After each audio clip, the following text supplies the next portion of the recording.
நண்பர்களே, நம்மக்கிட்ட பார்த்தீங்கன்னா கவர்மெண்ட்லேருந்து கொடுத்த அப்பா லேப்டாப் ஒன்று இருக்குது. இதில் கேமிங் பர்ஃபார்மன்ஸ்லாம் எப்படி இருக்குது அப்படின்னு பார்த்து இந்த அளவுக்கு மாற்றி வச்சுருக்கோம். ஸோ இதை எப்படி மாற்றணும் அப்படின்னு தான் இந்த வீடியோவில் பார்க்க போகிறோம்.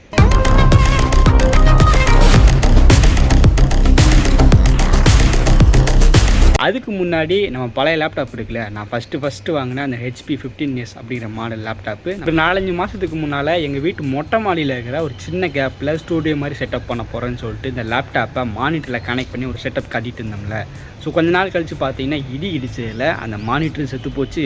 என் லேப்டாப்புக்கு என்ன ஆச்சுன்னு தெரியல. பவர் சப்ளை கொடுத்தா அந்த பவர் லைட் எரியுது, உள்ளே ஃபேன் ஓடுது, ஆனால் டிஸ்பிளே வர மாட்டேங்குது. வேறு மானிட்டரில் கனெக்ட் பண்ணாலும் அங்கே ரெஸ்பான்ஸ் வரல. இந்த லேப்டாப் வாங்கி 5-6 வருஷத்துக்கு மேலே ஆகி போச்சு. சரி ஓகே, போனால் போகுது. ஆனால் எனக்கு அதில் இருக்க ஹார்ட் டிஸ்க் அப்புறம் ரேம் தேவை. ஏன்னா ஹார்ட் டிஸ்கில் என்னோடய மொத்த டேட்டாவும் இருக்குது. ஸோ அதனால் அந்த லேப்டாப்பில் ஹார்ட் டிஸ்கை கழட்டி மேபி இந்த அப்பா லேப்டாப்பில் போட்டு செக் பண்ணி பார்க்கலாம். ஹார்ட் டிஸ்க் உயிரோட இருக்கா செத்து போச்சான்னு சொல்லிட்டு அதையும் சைடில் பார்த்தலாம். இதாங்க கவர்மெண்ட்லேருந்து கொடுத்த அந்த ஃப்ரீ லேப்டாப். ஆக்சுவலி இது என்னோடய ரூம்மேட் தம்பியோடது. நான் காலேஜ் முடித்து 3-4 வருஷம் ஆகிடுச்சு. எனக்கு ஸ்கூல்லையும் லேப்டாப்புக்கு தரேன்னு சொல்லிட்டு ஏமாட்டாங்க, காலேஜ்லேயும் கொடுக்கல. ஸோ தம்பி கொடுத்துருக்காங்க. அவர்கிட்ட இருந்து வாங்கி தான் நம்ம வீடியோ ஷூட் பண்ணிகிட்டு இருக்கோம். நல்லா தான் இருக்குது. ஏசர் கம்பெனிலேருந்து கொடுத்துருக்காங்க. பின்னாடி பார்த்தீங்கன்னா ஹெட்ஃபோன் ஜாக்கு, அந்த ஹீட் வெளியேறதுக்கு, அப்புறம் இப்போ அந்த மெமரி கார்டு போடுற ஸ்லாட்டு, டைப் சி பின்னு சொல்லிட்டு எக்கச்சக்கமாக கொடுத்துருக்காங்க. நல்லா இருக்குது பார்க்குறதுக்கு. பின்னாடி திருப்பி பார்த்தோம்னா இந்த மாதிரி ஒரு ஸ்டிக்கர் கொடுத்துருக்காங்க. அதாவது லேப்டாப்பில் ஏதாச்சும் பிரச்சனை வந்துச்சு, சர்வீஸ் பண்ணணும் அப்படின்னா நம்ம இந்த நம்பரை காண்டாக்ட் பண்ணி இத்தனை நேரத்துலேருந்து இதெல்லாம் பண்ணியிருப்பாங்கன்னு சொல்லிட்டு ஒட்டியிருக்காங்க. இது ஒர்க் ஆகுது என்னென்னு தெரியல. ஏன்னா லேப்டாப் யாருக்கும் பிரச்சனை வந்ததில்லை. மேபி இது யாராச்சும் ஒர்க் ஆகாமல் போய் அதுக்கு காண்டாக்ட் பண்ணியிருந்தீங்கன்னா மேபி கமெண்டில் சொல்லுங்கள், அது மற்றவங்களுக்கு யூஸ்ஃபுல்லாக இருக்கும். சரி ஓகே, லேப்டாப் ஓப்பன் பண்ணியாச்சு. நம்ம பவர் ஆன் பண்ணி பார்க்கலாம். ஆன் பண்ணோன்னே நமக்கு லேப்டாப் ஆன் ஆகிடுச்சு பாருங்கள்.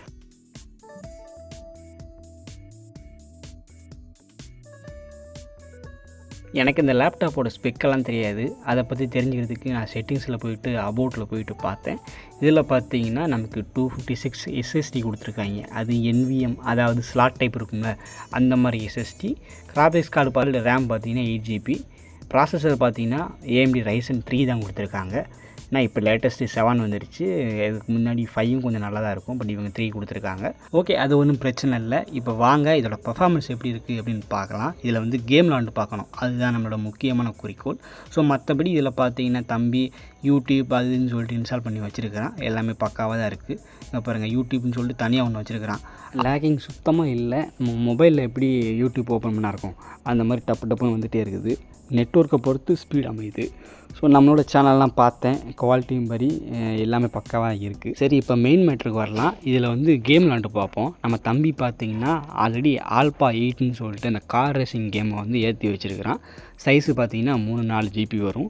ஸோ அதை நம்ம ப்ளே பண்ணி பார்க்கலாம் அப்படின்னு சொல்லிட்டு கிளிக் பண்ணேன். இது ஓப்பன் பண்ண உடனே ஜஸ்ட்டு பிளாக் ஸ்க்ரீனாக தெரிஞ்சது. அதுக்கப்புறம் பார்த்திங்கன்னா நமக்கு டெஸ்ட்டு ஆஸ் யூஸ்வல் வர ஆரம்பிச்சிருச்சு. இந்த மாதிரி டெக்ஸ்ட்டு வர ஆரம்பிச்சிது.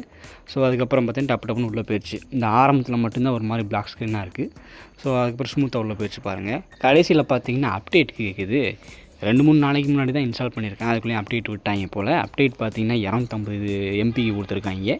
ஸோ சரி, அது ஒரு பக்கம் ஆகிட்டு இருக்கட்டும், நம்ம அடுத்த வேலையை பார்க்கலான்னு சொல்லிட்டு நம்ம அப்பா லேப்டாப்பில் இந்த கேம் அப்டேட்டை போட்டு இப்போ நான் சொன்னேன் பார்த்தீங்களா, என்னோடய HP லேப்டாப்பு இடி விழுந்து சம்பவம் ஆயிடுச்சுன்ட்டு.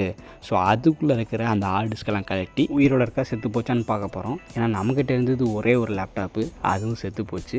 ஸோ ஹார்ட் டிஸ்க்கு பார்த்திங்கன்னா NVM ஹார்ட் டிஸ்க்கு 512 GB. சைஸும் பெருசு, ஸ்பீடும் பார்த்திங்கன்னா பயங்கரமாக இருக்கும். இதுதான் ஒரு உயிர் மாதிரி. இதுக்குள்ளே தான் என்னோடய டேட்டா எல்லாமே இருக்குது. இந்த லேப்டாப்பை 6 வருஷத்துக்கு முன்னாடி வாங்கினேன். ஸோ என்னோடய ஒட்டு மொத்தமும் இது உள்ளே தான் இருக்குது. ஸோ இதை தூக்கிட்டு போயிட்டு அந்த அப்பா லேப்டாப்லேயோ இல்லை வேறு ஒரு லேப்டாப்லேயோ போட்டு செக் பண்ணி பார்க்கணும். ஃபஸ்ட்டு அந்த அப்பா லேப்டாப்பில் தான் நான் போட்டு செக் பண்ணலான்ட்டு இருந்தேன். ஆனால் நம்ம தம்பி என்ன சொல்லிட்டான், ப்ரோ பின்னாடி ஸ்டிக்கர்லாம் ஒட்டியிருக்காங்க, வாரண்டி ஸ்டிக்கரு. நம்ம ஓப்பன் பண்ணி நாளைக்கு ரிப்பேராக போச்சு ஏதாச்சும் அப்படின்னா கொண்டு போனோம்னா நீங்கள் ஆல்ரெடி ஓப்பன் பண்ணிட்டீங்க, அதனால் வாரண்டிலாம் நாங்கள் க்ளைம் பண்ண மாட்டோம், கொடுக்க மாட்டோம்னு சொல்லிட்டான்னா பிரச்சனை போயிடும். அதனால் ஓப்பன் பண்ண வேணாம் அப்படின்னு சொல்லிட்டான். அதனால் வேறு வழி இல்லாமல் அப்பா லேப்டாப்பில் போட முடியாது. ஸோ இன்னொரு லேப்டாப் இருக்குது, அதில் போட்டுக்கலான்னு சொல்லிட்டு விட்டேன். ஸோ இதிலேருந்து அந்த ரேமு அப்புறம் ஹார்ட் டிஸ்க்கு 2யும் கழட்டிட்டேன். போர்டு என்னாச்சுன்னு தெரியலங்க. அந்த போர்டு பிளிங்க் ஆகுது அப்படியே. அது டெக்னீஷியன்கிட்ட கேட்கணும், நமக்கு அந்தளவுக்கு டீப் லெவலில் தெரியாது. ஸோ இது பார்த்திங்கன்னா ஒரு லெனோவோ லேப்டாப். இதுவும் நம்ம தம்பியோடது தான். அவர் ஏற்கனவே ஒரு லேப்டாப் வச்சுருந்தாரு, 10வது வரைக்கும் காலேஜ்லேயும் விட்டாங்க. அதனால் ஒரே குஷியாக இருக்கார். ஸோ அவர்கிட்ட கேட்டேன், இந்த லேப்டாப் ஓப்பன் பண்ணிக்கோங்க அப்படின்னு சொன்னாங்க. ஸோ இதில் பார்த்தீங்கன்னா ஆல்ரெடி ஒரு ஹார்ட் டிஸ்க் போட்டிருக்கான், HDD வந்து ஸ்டோரேஜுக்கு போட்டிருக்கான் 1 TB. அதுக்கப்புறம் பார்த்தீங்கன்னா NVM ஹார்ட் டிஸ்க்கு இங்கே பாருங்கள் ஸ்லாட் டைப்பில் இருக்கா. ஸோ இது வந்து NVM ஹார்ட் டிஸ்க், இது வந்து 212 GB போட்டிருக்கான். ஸோ இதை ரிமூவ் பண்ணிவிட்டு நம்மளோட போட்டு லேப்டாப் ஆன் பண்ணி விட்டாலே போதும். நம்மளோட OS, அதாவது என்னோடய பழைய லேப்டாப்பில் அந்த OSலாம் வச்சுருந்தோம் பார்த்தீங்களா, அது அப்படியே நீங்கள் செட்டப் வந்துடும். ஸோ அதுதான் இங்கே கான்செப்ட். ஸோ அதை பார்க்க தான் நம்ம ட்ரை பண்ண போகிறோம். அப்புறம் லேப்டாப்பில் இருந்து இந்த ஹார்ட் டிஸ்க்லாம் கழட்டும் போது ரொம்பவே சேஃபாக கழட்டுங்க. இந்த STT ஹார்ட் டிஸ்கில் பார்த்தீங்கன்னா உள்ள டிஸ்க் கொடுத்துருப்பாங்க, கீழே விழுந்தால் கரெக்ட் ஆயிரும்.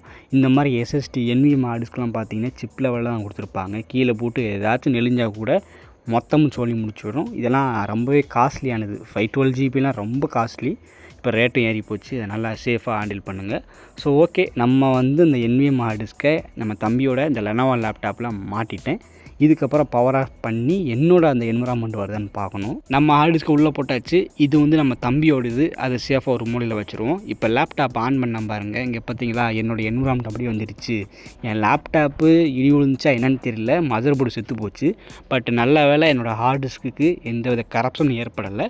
ஆனால் என்ன ஒரு பிரச்சனைன்னு கேட்டிங்கன்னா, நான் பாஸ்வேர்டு போட்டால் எடுக்க மாட்டேங்குது. பாஸ்வேர்டு கேட்கல, பின்னை வந்து ரீசெட் பண்ண சொல்லுது. நான் வந்து வேறு ஒரு ப்ராசஸர் அப்புறம் பயாஸ் இருக்கிற லேப்டாப்பில் போட்டதுனாலையா என்னென்னு தெரியல, இந்த மாதிரி பின்னு கேட்குது. பரவாயில்ல, உள்ளுக்குள்ளே எல்லாமே என்னோடய ஐடி தான் இருக்குது. அதனால் ரீசெட் பின்னு நியூ பின் கொடுத்து நம்ம வந்து இந்த மெயில் வெரிஃபிகேஷன் பண்ணணும். அது பண்ணி OTPலாம் போட்டு நம்ம புது பின் செட் பண்ணிக்கலாம். செட் பண்ணதுக்கப்புறம் பார்த்திங்கன்னா என்னோடய லேப்டாப் அஸ் யூஸ்வல் எப்படி இருந்துச்சோ அதே போல் செட்டப் இந்த லேப்டாப்லேயும் வந்துடுச்சு. அப்போ என்னோடய ஹார்ட் டிஸ்க் வந்து கரெக்ட் ஆகலை, நல்லா தான் இருக்குதுன்னு சொல்லிட்டு இதுலேருந்து கன்ஃபர்மேஷன் பண்ணிக்கிட்டேன். ஸோ இதுக்கப்புறம் நமக்கு லேப்டாப் வாங்கணும். அது நம்ம ரீஸ்டோரேஷன் பண்ணி வர்ற காசை வச்சு வாங்குறதா இல்லை என்ன எப்படின்னு சொல்லிட்டு ஃப்யூச்சரில் பார்க்கலாம். இப்போதைக்கு ஹார்ட் டிஸ்க் வந்து சேஃப். கொஞ்சம் நேரம் எப்படி ஓடுதுன்னு செக் பண்ணி பார்க்குறதுக்காக நம்ம யூடியூப்பில் போயிட்டு பரிதாபங்கள் வீடியோ ஒன்று பார்த்துட்டு இருந்தோம். ரொம்ப நேரம் ஓடிச்சு, நல்லா தான் இருக்குது, எந்த ஒரு பிரச்சனையும் ஏற்படலை. சரி ஓகே, ஹார்ட் டிஸ்க்கை செக் பண்ணியாச்சு. அடுத்தது நம்ம அப்பா லேப்டாப்பில் நம்ம அப்டேட் பண்ணி விட்ட அந்த கேமிங் முடிஞ்சா அது எப்படின்னு ப்ளே பண்ணி பார்க்கலாம். கேமிங் ஓப்பன் ஆகும்போது ஸ்பீடு அதோட ரெஸ்பான்ஸ் எல்லாமே பக்காவாக தான் இருக்குது. இங்கே பாருங்கள், இது ஏதோ ஃப்ரீ ஃபயர் மாதிரி அப்படியே வந்துக்கிட்டே இருக்குது. இது நான் முன்ன பின்ன விளாண்டது கிடையாது. அப்புறம் இந்த பக்கம் பார்த்தீங்கன்னா இந்த லேப்டாப்பில் வந்து HDMI போட்டு கொடுத்துருக்காங்களே, அது மூலமாக நம்மக்கிட்ட இருக்கிற NVM எக்ஸ்டர்னல் மானிட்டரை கனெக்ட் பண்ணியிருக்கிறேன். அந்த மானிட்டரோட டிஸ்பிளே பார்த்தீங்களா எவ்வளோ குவாலிட்டியாக கிளியராக இருக்குன்ட்டு. பட் லேப்டாப்போட டிஸ்பிளே பார்த்தீங்கன்னா கொஞ்சம் ஒரு மாதிரி இருக்கும். இதுக்கு காரணம் பிக்சல் அப்புறம் கொஞ்சம் லோ குவாலிட்டி டிஸ்பிளே வந்து இந்த கவர்மெண்ட் லேப்டாப்பில் போட்டிருக்காங்க. பட் எக்ஸ்டர்னல் மானிட்டர் யூஸ் பண்ணும்போது உண்மையிலேயே ஒரு ப்ரொஃபஷ்னல் கேமிங் செட்டப் எப்படி இருக்கும் அந்த மாதிரி இருக்குது. நீங்கள் பாருங்கள், நான் ஒவ்வொன்றா மூவ் பண்ண அந்த மானிட்டரில் எப்படி கிளியர் கட்டாக தெரியுதுன்னு சொல்லிட்டு. இதுக்கப்புறம் நான் கேமை ப்ளே பண்ணி பார்த்தேன். கேமில் பார்த்தீங்கன்னா கிராஃபிக்ஸும் பயங்கரமாக கொடுத்துருக்காங்க. ஏன்னா அந்த கேமை வந்து பார்த்தீங்கன்னா GB கணக்கில் வரும். அதனால் graphic, sound effect, video vision சொல்லிட்டு எல்லாமே பக்காவாக இருக்குது. லேப்டாப் ப்ராசஸர் அப்புறம் ஸ்பீடை பொறுத்த வரைக்கும் நான் ஸ்டார்டிங்கில் சொன்னேன் என்ன Ryzen 3 கொடுத்துருக்காங்கன்ட்டு. பட் இது வந்து Ryzen 3யா அப்படின்னு யோசிக்க வைக்கிற அளவுக்கு இருக்குது. ஏன்னா அங்கே பாருங்கள் கொஞ்சம் கூட லேக் ஆகலை, கேம் விளாட்றதுக்கு அப்படியே ஸ்மூத்தாக இருக்குது. இதுக்கு காரணம் அந்த ப்ராசஸர் அப்புறம் RAM 8 GB கொடுத்துருக்காங்க. முக்கியமாக NVM ஹார்ட் டிஸ்க்கு வந்து 256 GB கொடுத்துருக்காங்க. ஸோ இது 3 தான் இதுக்கு முக்கியமான காரணம். நான் வந்து லேப்டாப் இப்படி கொடுத்துருக்காங்க அப்படி கொடுத்துருக்காங்கன்னு புகழலை.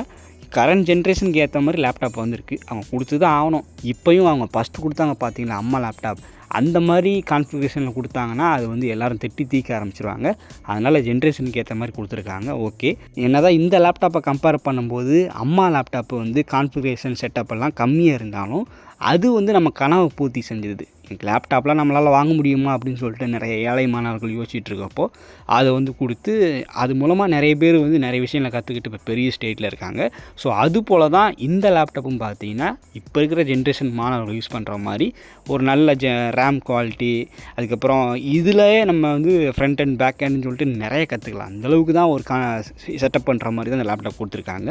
இந்த கேம் ஒரு அரை மணி நேரம் விளாண்டுக்கிட்டு இருந்தேன், நல்லா தான் இருக்குது, ஸ்மூத்தாக தான் இருக்குது. என்னோடய ஃபேவரட் கேம் வந்து PUBG தான். அது வந்து இந்த மைக்ரோசாஃப்ட் ஸ்டோரில் வந்து அவைலபிளாக இல்லை.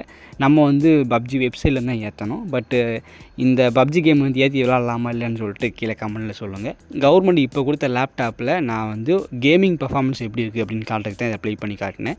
மற்றபடி படிக்கிறதுக்கு பார்த்திங்கன்னா இந்த லேப்டாப் உண்மையிலேயே வேறு லெவல் ஒர்த்து. இவங்க வந்து நம்மளோட பழைய தமிழ் பற்றின ஒரு டாக்குமெண்ட்ஸ்லாம் உள்ளே வச்சுருக்காங்க. இந்த கீழடி அப்படி இப்படின்னு சொல்லிட்டு நம்ம ஆராய்ச்சி பண்ணிகிட்ருக்காங்களே, ஸோ அதை பற்றின ஒரு டாக்குமெண்டேஷன்லாம் உள்ளே கொடுத்துருக்காங்க. நான் ஓப்பன் பண்ணி பார்த்தேன், நல்லா தான் இருந்துச்சு. ஸோ இது தேவைன்னா படிச்சுக்குவாங்க.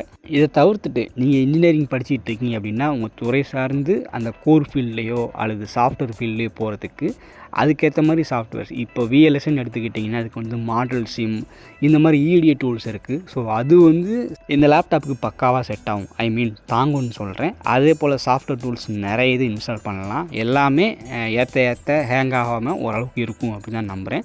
ஸோ இந்த மாதிரி சாஃப்ட்வேர் டூல்ஸ்லாம் ஏற்றி நீங்களே ப்ராக்டிஸ் பண்ணி பாருங்கள், உங்களோட ஸ்கில்ஸை வந்து டெவலப் பண்ணுங்கள். ஏன்னா எண்ட் ஆஃப் த டேயில் நம்மளோட ஸ்கில் தான் பேசும். டிகிரி வந்து ஜஸ்ட்டு பேருக்கு பின்னாடி போட்டுக்கலாம், அங்கே வந்து ஃபண்டமெண்டல் திங்ஸை கற்றுக்கலாம். பட் ப்ராக்டிக்கல் நாலேஜ் வேணும் அப்படின்னா நீங்கள் சாஃப்ட்வேரும் சரி இல்லை VLSI எம்ப்ராய்டரினாலும் சரி நீங்கள் வந்து சிமுலேஷனில் ப்ராக்டிஸ் பண்ணி பார்க்கும்போது தான் உங்களுக்கு நாலேஜ் வரும். ஸோ அதுக்காக இந்த லேப்டாப்பை வந்து நிறைய பேர் யூஸ் பண்ணிக்கோங்க. நிறைய பேர் கேட்டிருக்கீங்க என்கிட்ட வந்து, நான் படிக்கிறதுக்கு லேப்டாப் இல்லை ப்ரோ, பல்லாவரசனில் எடுத்து கொடுங்க அப்படி இப்படின்னு சொல்லிட்டு. ஸோ அதெல்லாமே பார்த்தீங்கன்னா ஸ்க்ராப், அது வந்து ஒரு குப்பை ஸ்டேஜில் தான் இருக்கும். அதுக்கு தேவையில்லாமல் காசு செலவழிக்கிறதுக்கு பதிலாக இந்த மாதிரி கவர்மெண்ட்டே பார்த்தீங்கன்னா லேப்டாப் கொடுத்துருக்காங்க. ஸோ அதை வந்து யூஸ் பண்ணிக்கோங்க.